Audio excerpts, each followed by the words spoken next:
हरिओम. भगवान आद्य श्री शंकराचार्य कृत चरपट पंजरिका स्तोत्रम अर्थात भुजगोविंदम. योगदास श्री जयगणेश जोशी यांचे प्रवचन. वीतरागी. सुरमंदिर तरुमूल निवासः शय्या भूतलमजनिं वासः सर्व परिग्रह भोगत्यागः कस्य सुखं न करोति विरागः. देवमंदिरात किंवा वृक्षाखाली वास्तव्य करणारा, भूमी हेच अंथरूण असणारा, मृगाच्या कातड्याचे वस्त्र नेसणारा, सर्व प्रकारच्या विषयांच्या संग्रहाचा आणि भोगांचा त्याग करणारा असा वीतरागी कसा बरे सुखी असणार नाही. वीतरागी याचा अर्थ आहे की जो संग्रहांपासून मुक्त झाला आहे, जो सर्व विषयांपासून मुक्त झाला आहे, जो भावभावना यापासून मुक्त झाला आहे. हे सर्व त्याने मुद्दामहून ठरवून महत् प्रयासाने सोडलेले नाही, तर त्याच्याकडून हे अगदी स्वाभाविकच झाले आहे. याचा त्याला त्याग करावा लागला नसून हे त्याच्यापासून सहजच विलग झाले आहे. त्याचे यामधील स्वारस्य नष्ट झाले आहे. झाडावर पिकलेले फळ झाडापासून आपोआप विलग होऊन गळून जावे, तसे वीतरागीच्या बाबतीत होते. त्याला विरक्ती येते, त्याला या भौतिकातील फोलपणा जाणवतो आणि त्यापासून तो सहजच आपोआप दूर होतो. वस्तुसंग्रहाची त्याला गरज भासत नाही. गरजेपुरते असले की भरपूर झाले अशी त्याची वैचारिक धारणा असते. त्याने सर्व विषयांना जिंकलेले असते. कोणत्याही बाबतीत त्याला रस नसतो, त्यामुळे तो भावातीत झालेला असतो. सुविधा आणि दुविधा हा प्रकार वीतरागीच्या जीवनातून हद्दपार होतो. जीवन जगताना ते जसे समोर असेल त्याप्रमाणे ते जगणारा वीतरागी असतो. जीवन जगताना आपण सर्वसाधारणपणे आपल्याला जशा पाहिजेत तशा सोयी मुद्दाम करून घेतो, कारण जीवन कसे जगावे याबद्दल आपल्या स्वतःच्या काही कल्पना असतात आणि जे समोर उपलब्ध आहे ते त्याप्रमाणे नसते. त्यामुळे आपल्याला अनेक गोष्टी गैरसोयीच्या आहेत असे वाटते. जसे जे प्राप्त झाले आहे त्यात आपण तसेच राहू शकत नाही, त्यात आपण बदल करतो. वीतरागीला स्वतःच्या अशा कल्पना नसतात. तो कल्पनातीत जीवन जगतो, कारण तो कालातीत असतो. खरेदी करताना आपण अगदी सहजच असे म्हणतो की वस्तू महाग असली तरी चालेल, परंतु ती टिकाऊ असली पाहिजे. प्रत्येक ठिकाणी आपण अगदी सहजच कालमापन करतो, त्याप्रमाणे वस्तू संग्रह करतो. पुढे भविष्यात अमुक होईल तमुक घडेल अशा कल्पना आपण करतो आणि त्यांची जमेल तितकी तरतूद करतो. वीतरागी असा संग्रह करत नाही, त्याची त्याला आवश्यकताही भासत नाही. आपल्याला दृश्य व्हायची फार हौस असते. कपडे घातले तरी ते 4 जणात उठून दिसतील असा विचार करूनच आपण ते शिवतो. कोणतीही वस्तू खरेदी करताना इतरांपेक्षा काहीतरी निराळी वस्तू मिळाली की आपण खुश होतो. अँटिक पीस मिळाला की आपल्याला कस्तुरी सापडल्याचा आनंद होतो. घर बांधले, सामान सुमान आणले, ते जागच्या जागी लावले की त्याला राहायला लागलो असे होत नाही. त्याचा बाजा वाजवून, त्यासाठी पूजा करून, सारा गाव जमवून नवीन घर दाखवल्याशिवाय चैन पडत नाही. कुठे गावाला गेलो तर तेथील जे आणू ते आणि तेथे काढलेले फोटो या सर्वांचे धावते समालोचन करून प्रदर्शन मांडले की गावाला गेल्याचे सार्थक होते. याचे कारण एकच आहे आणि ते म्हणजे अहंकार. लोकांमध्ये मिरवायला मिळाले, 4 जणांनी स्तुती केली, काही जणांनी मत्सर केला की आमचा आत्माराम थंड होतो. याचा अर्थ आमचे सौख्य, आमचा आनंद आणि त्यामुळे आमचे दुःखही इतरांवर अवलंबून आहे. इतरांनी स्तुती केली, इतरांना आवडले की आम्हाला सुख मिळते. तसे झाले नाही, कोणी लक्ष दिले नाही, कोणी निंदा केली की आम्ही दुःखी होतो. अशा ठिकाणी निखळ आनंद, निर्लेप समाधान, कैवल्य कसे असणार?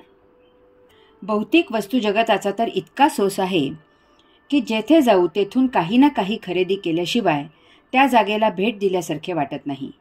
त्या वस्तूला पाहून सहलीची आठवण जपली जाते. काही जण तर या पुढचे उच्छाद देणारे आहेत. ते स्वतःबरोबरच जवळच्यांना देण्यासाठी वस्तू खरेदी करतात. सहज बाजारात गेले तरी काहीतरी उगीचच खरेदी करत सुटायचे. याचा घरी इतका कचरा साचतो की तो ठेवायला आणि मग त्याची साफसफाई करायलाही जमत नाही. वस्तूंवर वस्तू साचत जातात. हा मोठा ढीग जमतो. माणूस जातो निघून आणि पुढच्या पिढीला हा कचरा टाकायचा उद्योग करावा लागतो. कारण त्याला हा कचरा जुन्या फॅशनचा वाटतो. त्या जागी त्याला अत्याधुनिक पद्धतीचा नवीन कचरा गोळा करायचा असतो. त्यासाठी जागा रिकामी करायची असते. हे सर्व कशासाठी? आनंदासाठी. परंतु यासाठी स्वतः आनंदाची व्याख्या जशी केली तसे वर्तन केले, न टिकणारे, क्षणिक असलेले, नष्ट होणारे, काळाच्या अधीन असलेले वस्तू जगत तात्पुरते सौख्य देते. त्यावेळी ते सौख्य उपभोगताना ते आनंदाचा आभास निर्माण करते. परंतु जेव्हा तो आनंद यथाकाळी दुःख देतो तेव्हा तो आनंद नसून सुख होते हे सिद्ध होते. तरीही यामधून बोध होत नाही. आनंद कोणत्याही माध्यमामधून व्यक्त करावा लागू नये. त्यासाठी काही निमित्त शोधावे लागू नये. त्यासाठी कोणावर अवलंबून असू नये. आनंद मुक्त आहे. आनंद हा आपला स्वभाव आहे. तो आपण जेथे असतो तेथेच तो आपोआप पसरतो आणि दरवळतो. तेथे काय आहे आणि तेथे काय नाही यामधून आनंद निर्माण होणार असेल तर तो आनंद नाही. तो आनंदाचा आभास आहे. तो सौख्याचाच एक प्रकार आहे. त्यामुळे तो टिकाऊ नसतो. भगवान आद्य श्री शंकराचार्य सांगतात की देव मंदिरात किंवा वृक्षाखाली वास्तव्य करणारा. कोठे आहे जागेची मालकी? वीतरागी तर सार्वजनिक जागी देवळातील धर्मशाळेत राहतो. तेथे देहधर्मापुरत्या जेमतेम सोयी असतात. येथे कायम मुक्काम नसतो. जास्तीत जास्त 3 रात्री राहायचे असते आणि 4थ्या दिवशी पुढील मुक्कामी निघून जायचे असते. भगवान आद्य श्री शंकराचार्य पुढे सांगतात की तरुतळी निवास करून भूमी हेच अंथरूण असणारा.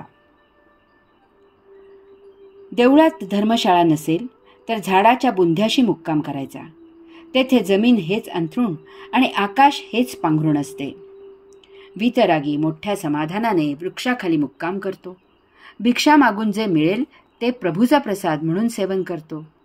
तेही न मिळाल्यास तसाच प्रभुचिंतनात रत असतो. भगवान आद्य श्री शंकराचार्य सांगतात की मृगाच्या कातड्याचे वस्त्रे नसणारा. देह झाकायला प्राण्यांचे कातडे किंवा झाडाचे साल काढलेली वल्कले नेसतात. हल्ली त्याऐवजी छाटी परिधान केली जाते. भगवान महावीर वीतरागी झाले. त्यांनी वस्त्रांचा त्याग केला. त्यांना दिगंबर असे म्हटले गेले. त्यांच्यासाठी अंबर हेच वस्त्र झाले. भगवान आद्य श्री शंकराचार्य सांगतात की सर्व विषयांच्या संग्रहाचा आणि उपभोगांचा त्याग करणारा. इतके वैराग्य आले की आता सर्व नकोसे झाले.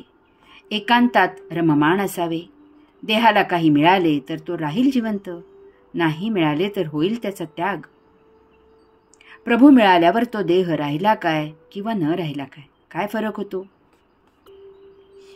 भगवान आद्य श्री शंकराचार्य शेवटी सांगतात की असा वीतरागी कसा बरे सुखी असणार नाही.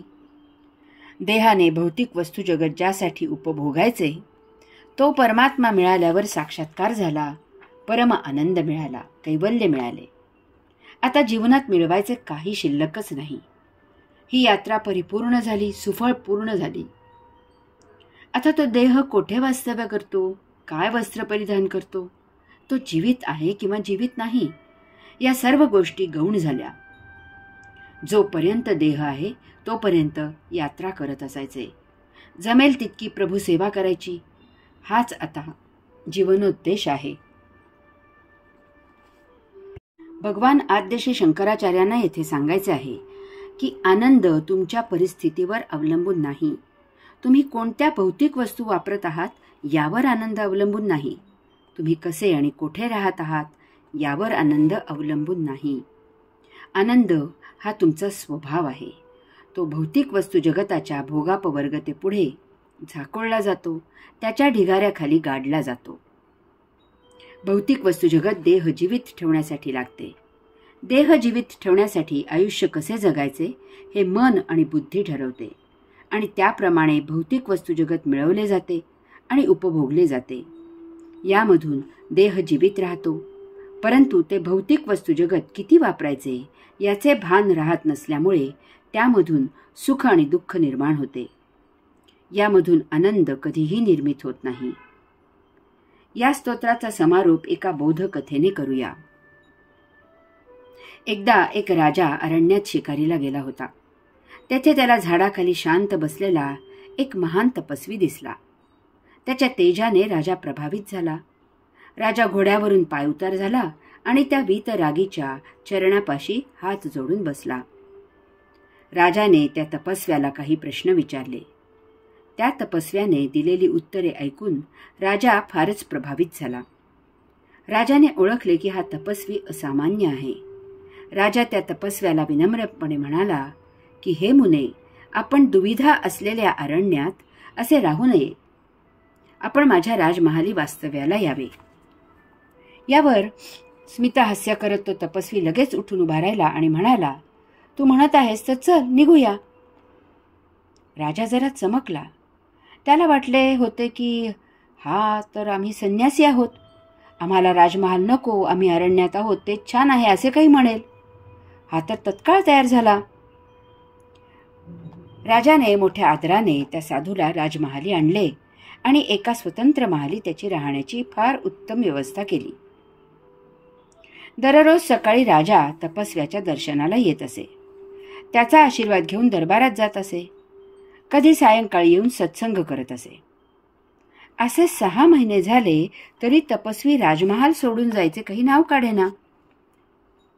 एक दिवस सायंकाळी राजा त्या साधूला म्हणाला की हे मुने, आपण गेली 6 महिने येथे राजमहाली मोठ्या विलासात वास्तव्य करत आहात. मग मी आणि आपण यात फरक काय? त्यावर तो तपस्वी राजाला म्हणाला की हे राजन, गेली 6 महिने मी तुझा पाहुणचार घेतला.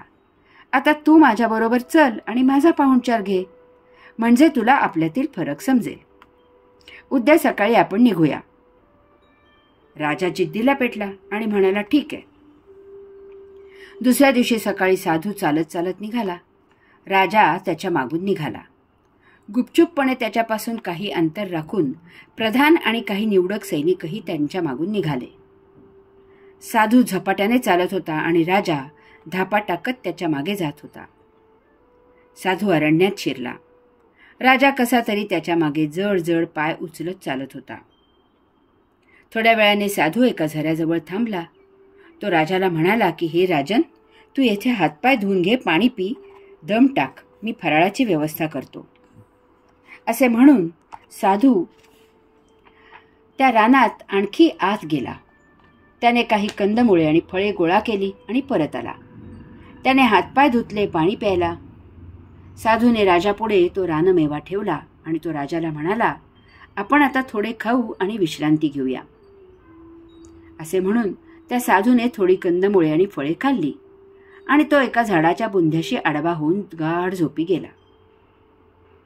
त्या तपस्व्याला झोप लागली पाहून राजाने हळूच पाय न वाजवता परतीचा मार्ग धरला. थोड्याच अंतरावर राजाला प्रधान आणि सैनिक भेटले. राजाला हायसे वाटले.